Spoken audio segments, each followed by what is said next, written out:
This man, Ray Bryant, is looking for what he thinks is his own grave. For somewhere in this cemetery lies soldier Reuben Stafford, died 1879. Can Bryant, as he claims, be Stafford reborn?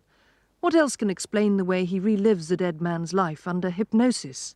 Like this moment from the Crimean War.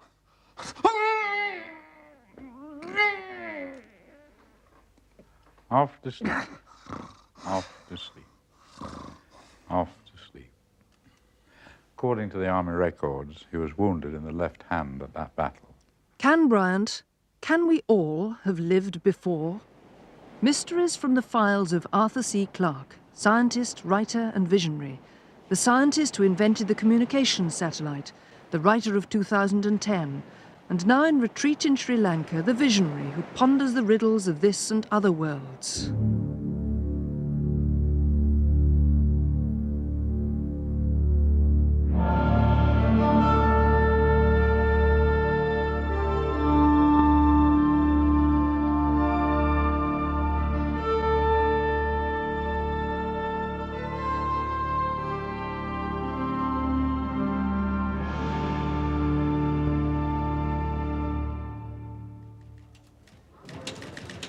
This is the editorial office of The Sun, one of Sri Lanka's most popular newspapers. The journalists behind me are writing up tomorrow's edition. Stories of politics, sports, human interest, the kind of material that sells newspapers all over the world. But there's one kind of story that The Sun thrives on that you'll hardly ever see in the Western press, and there are bulging files on it here. These are stories of reincarnation. They tell of young children who, often as soon as they can speak, talk about their real parents and their other homes. They seem to recall previous lives, often in such detail that they not only provide good copy for local journalists, but they persuade researchers all over the world that there's a phenomenon here worth investigating.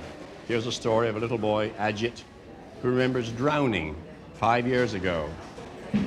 And here is a story about a little 5-year-old girl who thinks she's a man who was killed in a road accident.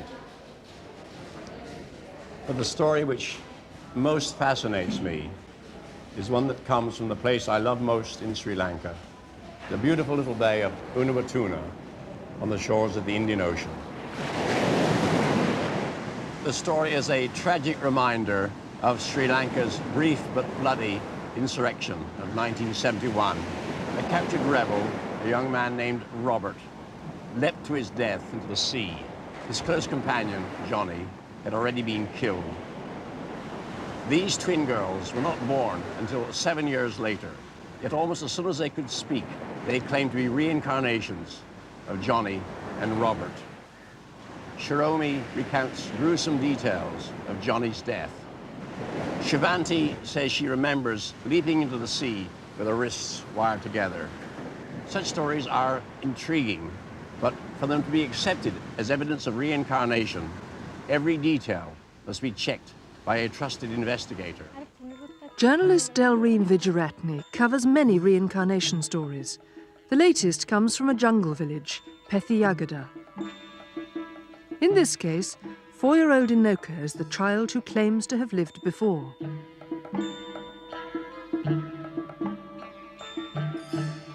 The story goes that when she first began to talk, Inoka told her mother, Rita Sriyani, that she had another family. They lived in a town called Minawangada. She claimed to remember having 2 sisters and a brother. They lived in much less primitive surroundings. Their house had running water and electricity.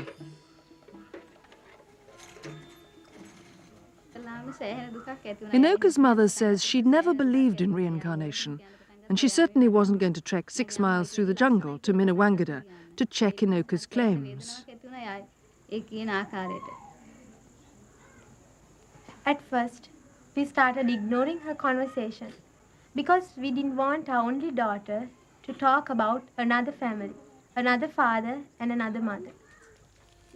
But Inoka's grandmother, Kiriyama, did listen to the tales of the little girl, and in the end was persuaded to take her to Minawangada. At the Buddhist temple there, the priests were intrigued. but not surprised, for Buddhists believe in reincarnation. They soon discovered that 8 years before, an 11-year-old girl called Milani had died in a motorbike accident. She'd had one brother and 2 sisters, and they'd lived in this modern house. It all fitted Inoka's description. When she was taken there, her first reactions amazed her mother, Rita Sriyani.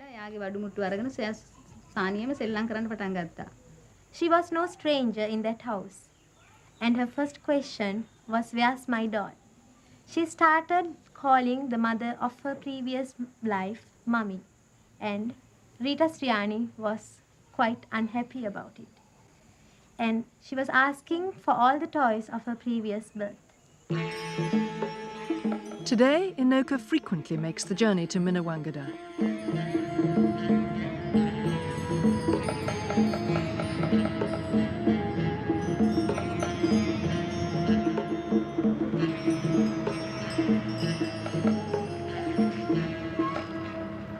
Milani's father welcomes Inoka as a member of the family. Bandu accepts her as his reborn sister.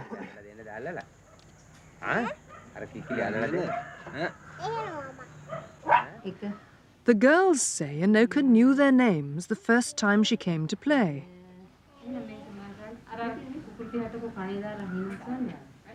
And she went straight to this cupboard for the dead girl's suitcase of toys. She identified Milani's photograph as my picture, and she calls Mrs. Godagampala her real mother.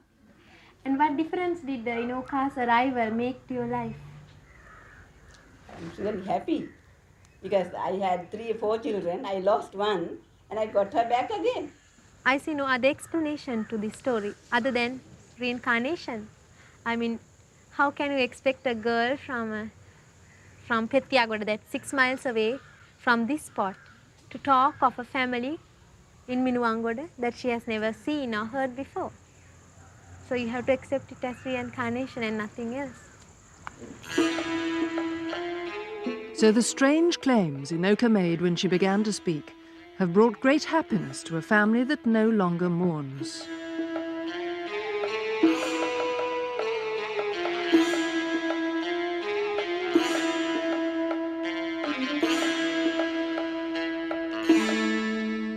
Stories of this kind are very rare in Britain. One of the most remarkable began in 1957 in Northumberland, in the country town of Hexham. It was there one Sunday morning that tragedy struck John Pollock and his family. His 2 daughters and a friend were killed by a car on their way to church. Jacqueline was 6 and Joanna 11 when they died, but John Pollock did not despair while Hexham grieved. He believed that his wife would conceive twins, that the girls would be reborn. From the moment I knew she was pregnant, I believed that the girls would come back. And against all the doctor's predictions, Florence Pollock did produce twin girls. The first thing I noticed when I saw those twins was, we hadn't named them then, but the younger one of the 2 had a scar coming across her forehead down onto the bridge of her nose, which was the identical scar that Jacqueline, the younger one of the girls that had been killed, had had when she fell off a little tricycle when she was about 2 years old. Also, I mean, I didn't see it at the time, but later, my wife said to me, it's an incredible thing, but she's also got the birthmark on her left hip that Jacqueline had. Jacqueline had a birthmark on her left hip, which was like a brown thumbprint. To this day, Jennifer still has that brown birthmark. Mrs. Pollock was astonished when she gave the twins the dead girls' dolls. When I got these 2 dolls out, one said, "Oh, that's Mary and that's Susan."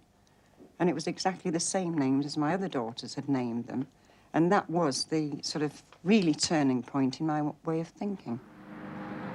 The family had moved away after the tragedy, but on their first visit to Hexham, the twins seemed to remember the landmarks.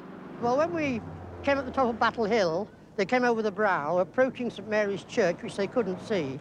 One turned to the other and said, "Well, the school's up round here, which we used to go to, and the playground's round the back."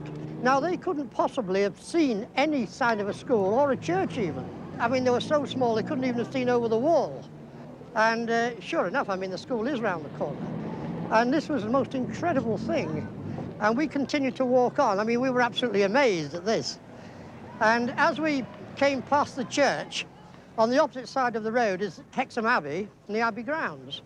And one tenant said, oh, the playground's over there. And she was right. The playground was over there, but they couldn't see it from where they were standing because the brow of the hill was in the way. So convinced were the Pollocks that their daughters had been reborn that even the children's grave no longer held any sorrow for them. There's a grave there, but it means nothing. To me, to bring flowers or anything on the grave would be sheer hypocrisy because I don't believe that they're here. I mean, it's just a symbol of two girls that lived that were reborn. Such accounts of rebirth are rare in the West, where the most fruitful source of material is hypnotic regression. It was hypnotic regression that convinced Ray Bryant that he had lived before as Colour Sergeant Reuben Stafford, who fought in the Crimea and who's buried in this cemetery. Bryant hopes to find the truth in Preston. Fulwood Barracks is the headquarters of Stafford's regiment, the 47th Lancashire Regiment of Foot. Under hypnosis, Ray seems to remember living as Stafford, and many of his memories check out. There was such a person as Colour Sergeant Reuben Stafford of the 47th Lancashire Regiment of Foot. He did actually exist. We began to find army records which proved it. We found his death certificate. Stafford drowned in London in 1879, but 25 years earlier he fought in the Crimean War. In the regimental safe are dozens of letters crammed with details of the Crimean campaign. As far as anyone knows, they've never been published, so Bryant cannot have seen them. Colonel John Bird hopes to check Bryant's apparent memories against the facts in these letters. They were written by Major Richard Farron, second in command of the regiment. Every week he described to his mother the agonies of the Crimea. If I do remember what is in those letters, we still can't say that it really proves anything. We can't say that it's reincarnation. We can't say that it's inherited memory. We can't say that it's telepathy. We can't really say what it is, but at least it shows that something is there and it is not all imagination.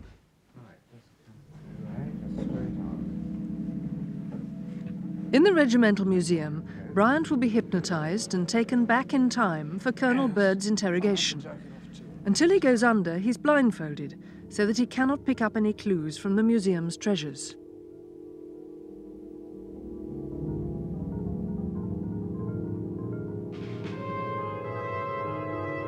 Before long, Bryant is unconscious and ready for regression. First, hypnotist Joe Keaton takes him back through his own life. Everything you tell us must be things that have actually happened to you personally. Nothing you've read, nothing you've watched, nothing you've been told.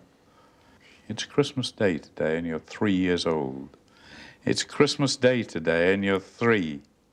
Hello, Ray. How are you? What are you doing? What are you doing? I'm looking at the tree.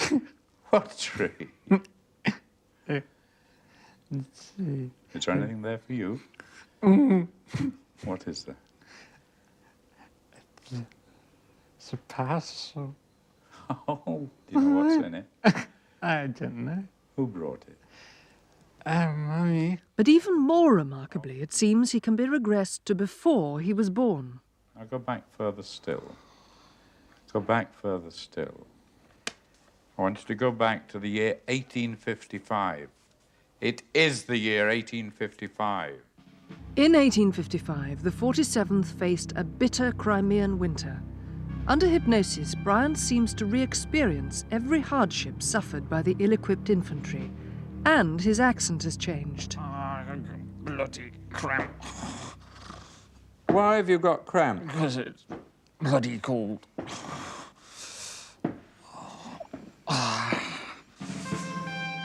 Very convincing. But can he recall simple details like the names of the men in command? Can you give me the names of any of your officers? Lowndes, Captain Lowndes. There's company commander. Lieutenant Irving. It's the second in command. And who was commanding the 47th? Colonel Villiers. Colonel Villiers? I see. Sadly, he was only partly right. The army list for that year shows that there was a Captain Lowndes, but no Lieutenant Irving. There were 2 captains called Villiers, but no colonel. In command of the 47th was Colonel William O'Grady Haley. And curiously, he's wrong about something Stafford must have known. You carry a rifle?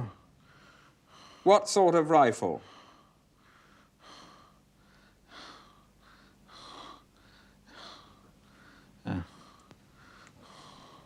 Hammond. Hammond? A Hammond rifle? In fact, the regiment had just been issued with Minié rifles. There was a Hammond rifle, but the army didn't even test it until more than 10 years later. But his description of a drum captured from the Russians was uncannily close. Did you capture any drums? Aye. Have you seen them? Side drums. Side drums, were they? What were they like? Like our own? Gold or brassy sort of ornament on them. It's like having churches, sort of animal head. Now, it's the 20th of September, 1854. Now, what's going on around you? What are you doing? We're encamped on hills above Alma. Above the Alma? Aye. What's the Alma? Alma is Alma River. And where is the Alma from where you are at this very moment? It's down below to below. The Alma River was the scene of one of the most ferocious battles of the Crimean War. Bryant's description of crossing the river is so vivid, it's hard to believe he isn't there. Major Farron wrote home, "The heavy guns of the enemy were placed on the high ground beyond the river, and the moment we came within range, he fired away round shot, grape, and shells which rattled like a storm of hailstones." You're crossing the Alma with your regiment. What's going on?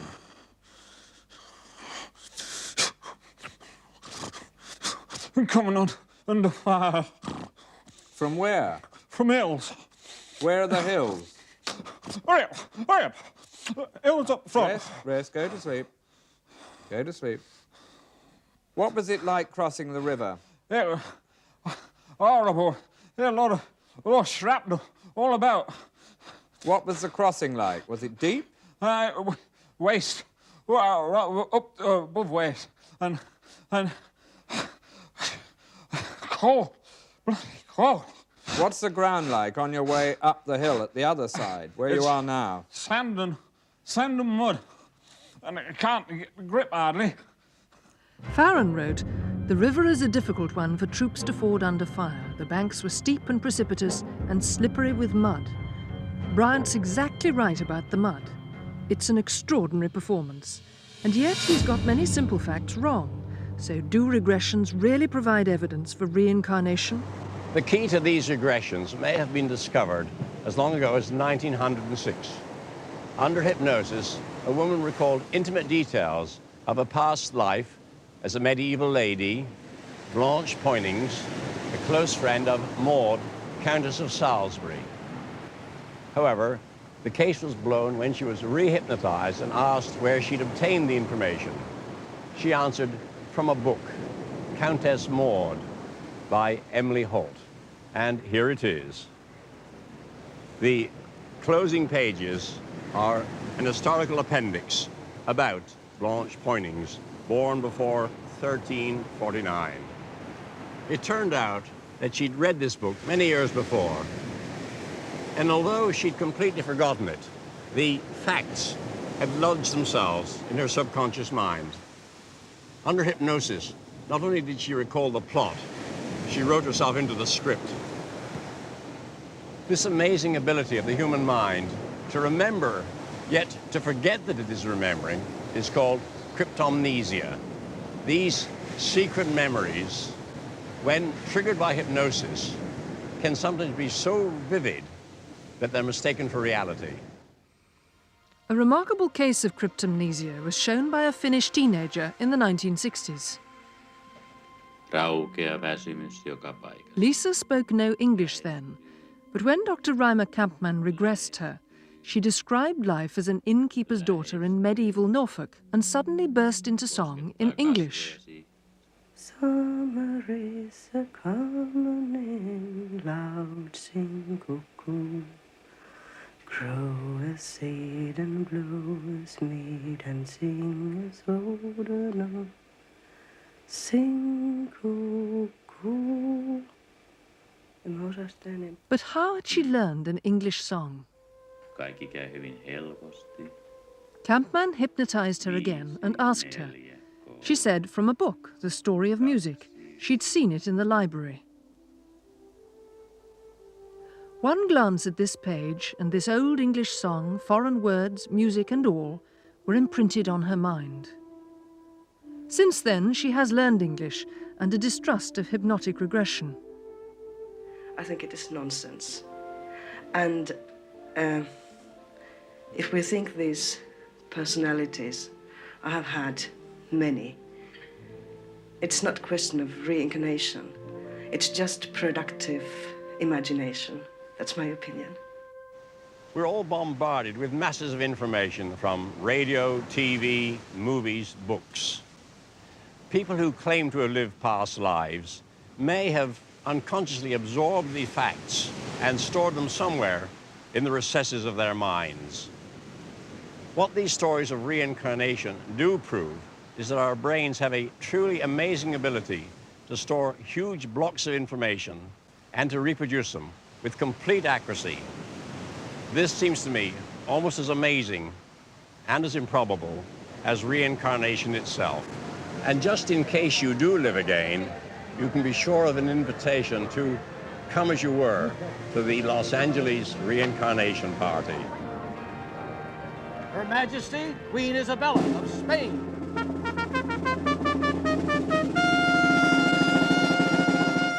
Anne Boleyn. Whenever they can, the party guests try to dress up as the people they believe they once were, talk naturally as of days gone by. Your rights are to do as the majority of the country dictates.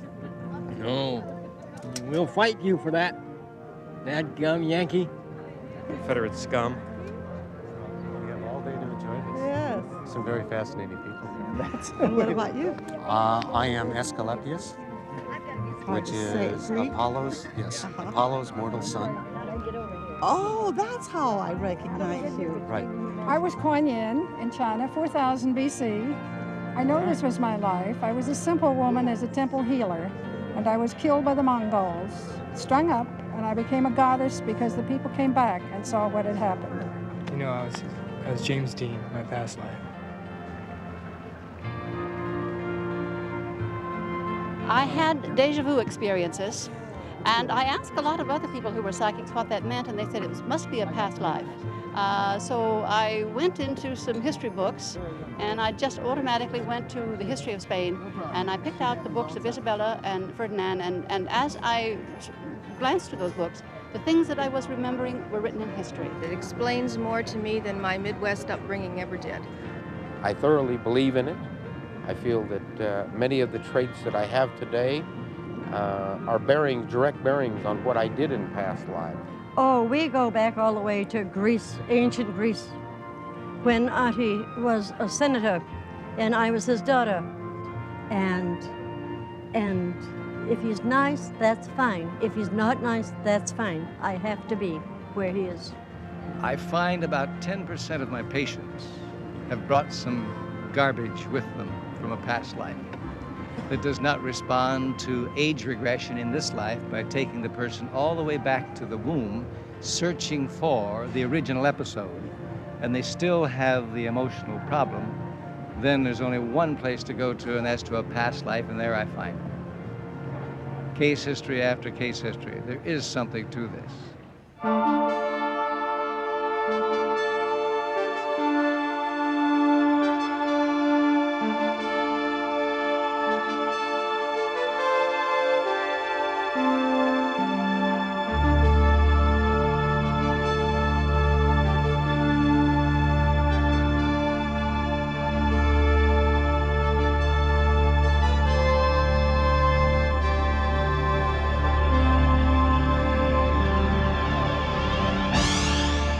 Next week, dowsing, an element of the divine.